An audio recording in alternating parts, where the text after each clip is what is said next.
3월 17일 수요일 하나님께서 저희에게 주시는 말씀은 마태복음 24장 1절부터 14절까지의 말씀입니다. 하나님의 말씀을 먼저 읽겠습니다.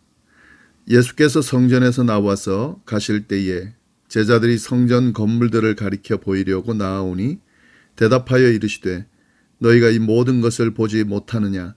내가 진실로 너희에게 이르노니 돌 하나도 돌 위에 남지 않고 다 무너뜨려지리라.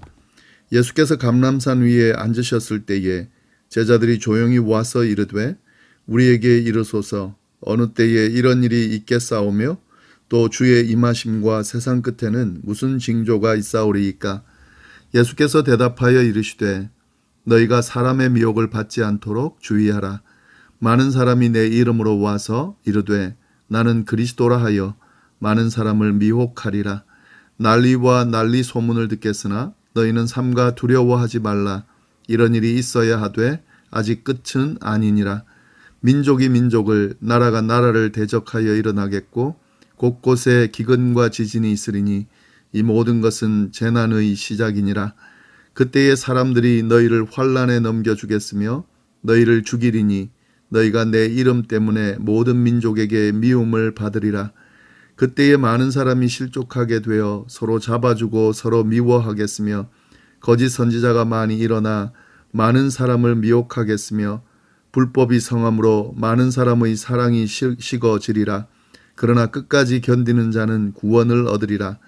이 천국 복음이 모든 민족에게 증언되기 위하여 온 세상에 전파되리니 그제야 끝이 오리라. 아멘. 오늘 본문 말씀은 크게 두 가지 내용을 포함하고 있습니다. 예루살렘 성전이 파괴될 것이라는 것을 예언하는 예수님의 말씀과 그리고 말세에 나타날 특징에 관한 내용에 대한 예수님의 말씀이 나옵니다. 먼저 1절, 2절을 보시면은요, 성전 파괴에 대한 예언의 말씀이 나오는데요. 예수께서 성전에서 나와서 가실 때에 제자들이 성전 건물을 가리켜 보이려고 나아오니 대답하여 이르시되 너희가 이 모든 것을 보지 못하느냐?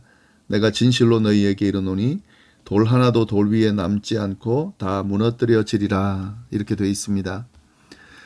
이 말씀 바로 전에 23장 37절부터 39절 내용을 보면 예수님은 예루살렘이 심판을 받아 파괴될 것이라는 예언을 하셨습니다. 그 이후의 내용이 바로 오늘 본문인데요. 예수님께서 성전에서 나와서 가셨다. 이렇게 돼 있는데 어디로 가셨냐면 3절에 보면 감람산에 앉으셨다. 그렇게 돼 있습니다. 그러니까 성전에서 나와서 감람산으로 가셨습니다. 지금 이 사건은요. 예수님께서 성전에서 나오셨을 때 그때 있었던 제자들과의 대화인데요. 제자들이 다가와서 예수님께 다가와서 성전 건물을 가리켜 보이려고 나왔다 돼 있습니다. 성전 건물을 왜 가리켰을까? 제자들은 이 성전의 화려함을 예수님께 좀 보여주려고 그렇게 성전 건물을 가리키고 있다 하는 거죠. 이 말씀을 좀 이해하기 전에요. 우리가 성전에 대해서 좀 잠시 정리하면 좋을 것 같습니다. 성전은 보통 그 예루살렘 성전을 이야기할 때 세 가지의 성전을 이야기합니다. 그 내용을 좀 잘 알 필요가 있는데요. 제일 먼저 예루살렘 성전, 처음 지어진 성전이죠. 그 성전은 솔로몬 성전입니다. 솔로몬에 의해서 지어진 성전이기 때문에 솔로몬 성전이다라는 이름이 지어졌는데 다윗이 성전을 지으려다가 하나님께서 그가 전쟁을 통해서 피를 손에 많이 묻혔다고 하여서 허락하지를 않으십니다. 그래서 준비만 하고 아들 솔로몬이 지었는데요. 그것이 바로 솔로몬의 성전입니다. 그 첫 번째 성전은 이 바벨론 느부갓네살이 침공할 때에 특별히 3차 침공 시에 남왕국 유다가 멸망했는데 그때 완전히 파괴됐습니다. 그리고 성전의 기물들과 보물들을 모두 바벨론으로 옮겨가게 됐습니다. 이렇게 솔로몬 성전은 무너지게 됐고요. 두 번째 성전은 스룹바벨 성전입니다. 이 바벨론 포로로 잡혀갔던 이스라엘 백성들이 바벨론이 멸망하고 메대와 바사로 넘어갔을 때에 이 페르시아 왕 바사 왕 고레스의 칙령으로 포로로 갔던 이스라엘 백성들이 3차에 걸쳐서 귀환하게 되는데요. 1차 귀환할 때에 그때 책임자였던 스룹바벨이 주도하여서 제일 먼저 한 것이 무너진 성전을 재건하는 것이었습니다. 이것이 바로 스룹바벨 성전인데요. 아무래도 포로에서 귀환하고 그렇게 무너진 성전을 재건하다 보니까 솔로몬 성전처럼 그렇게 화려하게 짓지는 못했을 겁니다. 그렇게 2차 두 번째 성전이 재건되었고요. 세 번째 성전은 헤롯 성전이라고 하는데요. 이 세 번째 성전은 아기 예수님을 죽이려 했던 헤롯 대왕이 확장 건설한 성전입니다. 스룹바벨 성전을 보다 이렇게 더 크게 확장 증축한 성전이라고 보면 되는데요. 이 헤롯은 유대인의 환심을 사기 위해서 엄청나게 크고 휘황찬란한 성전을 증축하였습니다. 그 행사는 그가 죽은 후에도 공사는 그가 죽은 후에도 계속되었는데요. 약 80년에 걸쳐서 지어진 아주 화려한 그런 성전입니다. 그러니까 예수님 당시에도 여전히 짓고 있는 중이었겠죠. 헤롯이 시작하고 그가 죽은 후에도 80년에 걸쳐서 계속 지어졌으니까 예수님 당시에 한참 짓고 있는 중이었는데 제자들이 지금 그 짓고 있는 성전을 가리키면서 감탄하고 있는 겁니다. 엄청나게 크고 화려한 성전을 지금 짓고 있는 거라 보이는데요. 지금 짓고 있는 과정에서도 감탄할 정도니까 어마어마하게 크고 화려한 성전을 짓고 있었던 것 같습니다. 이런 크고 화려한 성전을 예수님께 지금 보여주려고 하고 있는데요. 근데 예수님이 그 제자들의 그런 모습에 또 이 성전을 가리키는 그 모습에 예수님이 대답을 하시는데 뭐라고 대답하시냐면 이 화려한 성전이 크고 화려한 성전이 돌 하나도 돌 위에 남지 않고 무너지리라고 말씀을 하십니다. 이 말씀이 굉장히 좀 놀라운 말씀이면서도 굉장히 위험한 말씀인데요. 예수님 당시의 이 성전은 크고 화려한 모습이었기 때문에도 그렇지만 이제 절대 파괴되지 않을 영원한 것이라는 그런 기대가 사람들에게 있었습니다. 그런데 이 성전이 돌 하나도 돌 위에 남지 않고 무너질 것이라고 선언하시니까 굉장히 제자들에게도 충격적인 말이겠죠. 그리고 이것 때문에요. 예수님이 붙들리고 재판받을 때에 처벌받는 기준이 그런 이유가 됩니다. 예수님은 이 화려한 성전이지만 사실 이 성전은 겉으로 화려하다 하더라도 하나님이 떠나면 의미 없다라고 하는 그런 의미에서 이 말씀을 하고 계신 겁니다. 회칠한 무덤 같은 그런 곳인 거죠. 이 바리새인들 또 유대인들을 예수님께서 지적하면서 그들이 심판받을 것이라고 하는 그 내용의 연장선상 안에서 성전도 마찬가지입니다. 회칠한 무덤과 같은 하나님은 겉은 화려하고 크지만 안은 하나님이 떠나고 악으로 가득한 그리고 욕심으로 가득한 성전이기 때문에 그 성전은 당연히 무너지게 될 거라는 거죠.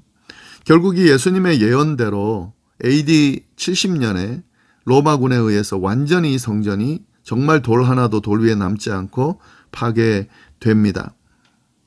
예수님의 예언대로 그렇게 이루어진 거죠. 그 다음 내용이 뭐냐면요. 이제 이런 그 이야기를 제자들이 들었습니다. 그 내용 이후에, 들은 이후에 제자들이 질문하는 내용이 나오는데요. 3절 말씀 보시면은 예수께서 감람산 위에 앉으셨을 때에 제자들이 조용히 와서 이르되 우리에게 이르소서 어느 때에 이런 일이 일어나게 사오며 또 주의 임하심과 세상 끝에는 무슨 징조가 있사오리까. 예수님과 제자들이 예루살렘을 떠나서 감람산으로 갔는데 그 감람산에 앉았을 때에 제자들이 질문을 합니다.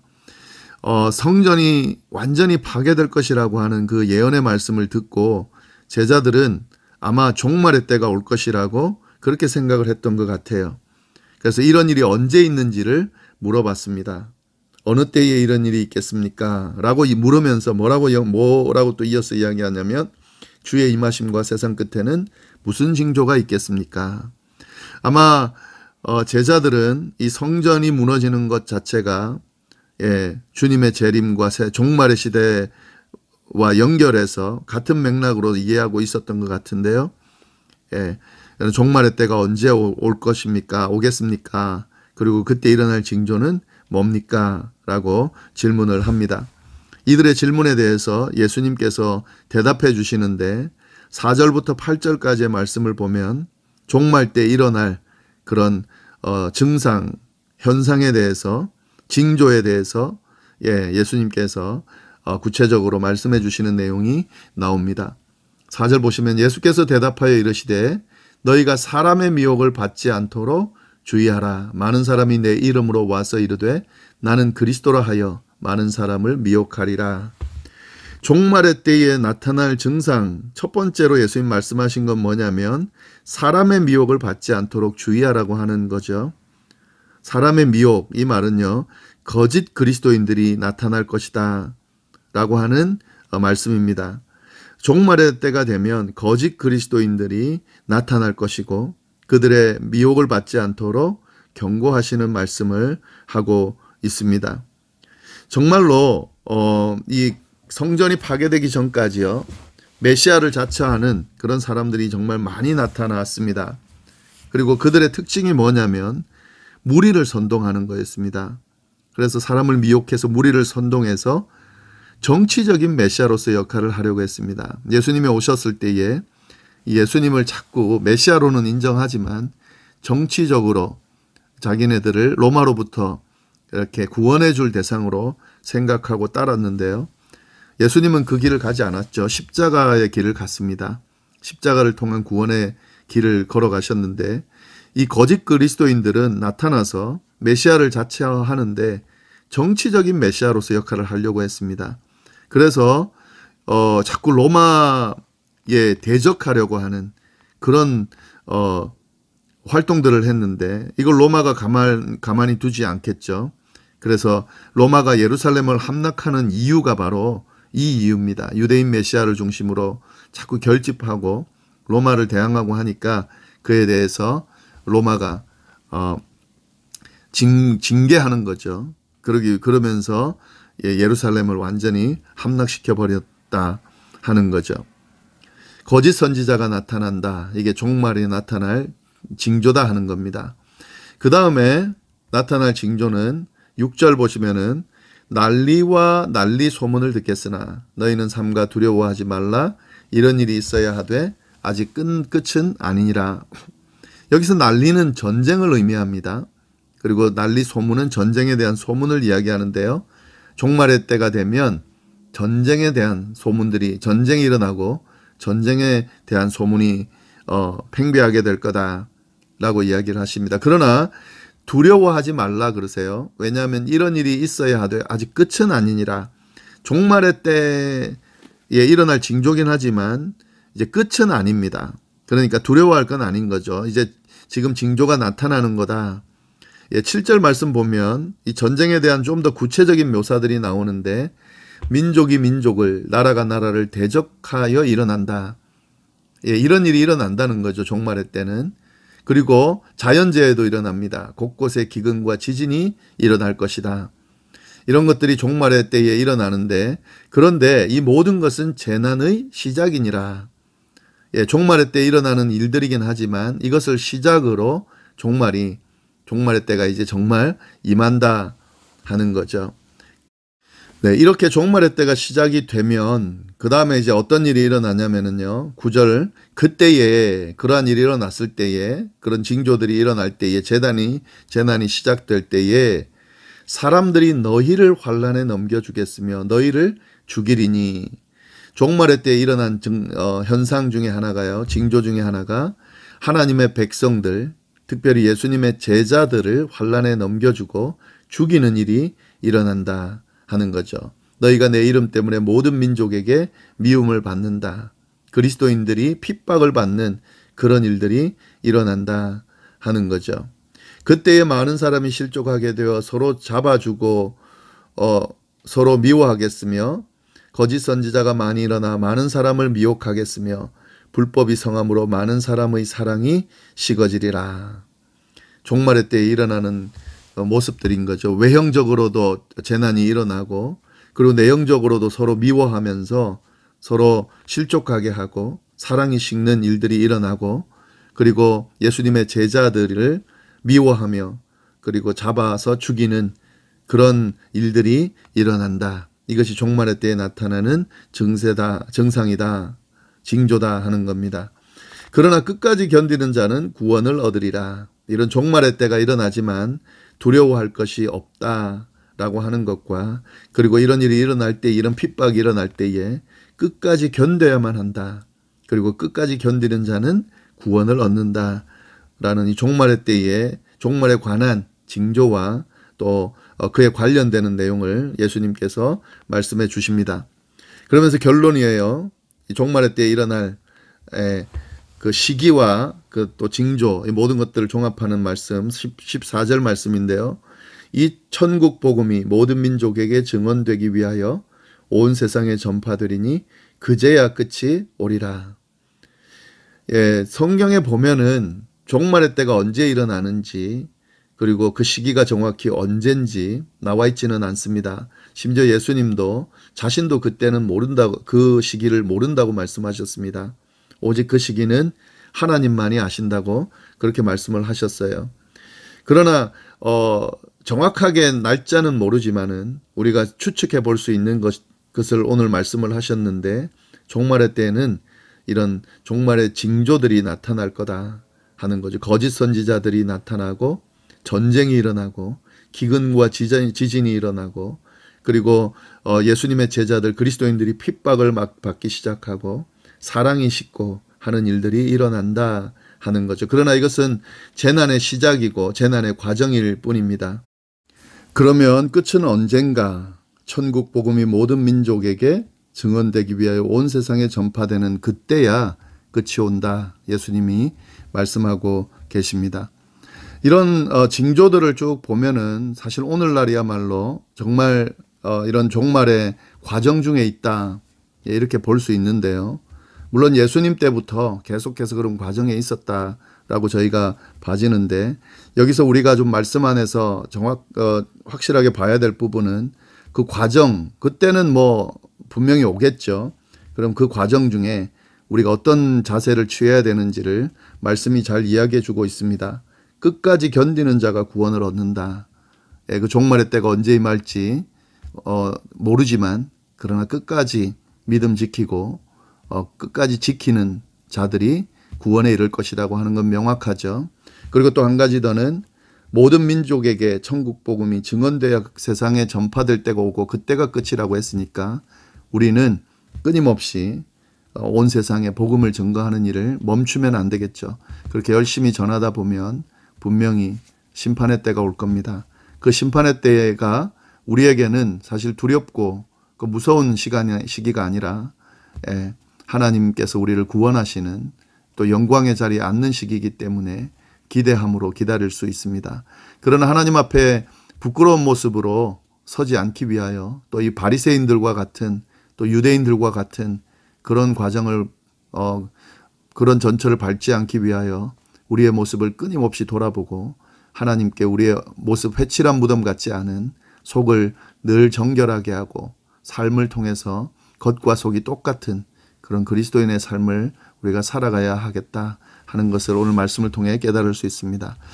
네, 우리 기도하겠습니다. 하나님 아버지 감사합니다. 오늘 또 귀한 말씀을 통하여 하나님께서 주시는 경각의 말씀 우리에게 알려주셔서 감사합니다. 하나님 아버지 정말 그리스도인으로 살아가면서 이 종말의 때를 정말 지혜롭게 잘 보낼 수 있도록 정말 주님 뜻에 합당한 삶을 살면서 보낼 수 있도록 인도하여 주옵소서. 회칠한 무덤 같은 그런 삶이 아니라 정말 참된 그리스도인으로서의 모습을 잘 살아내는 저희가 될 수 있도록 주여 인도하여 주옵소서. 오늘 하루도 어디에서 무엇을 하든지 늘 주님의 은혜 가운데 머물기를 간절히 바라고 살아계신 예수님의 이름으로 기도드립니다. 아멘.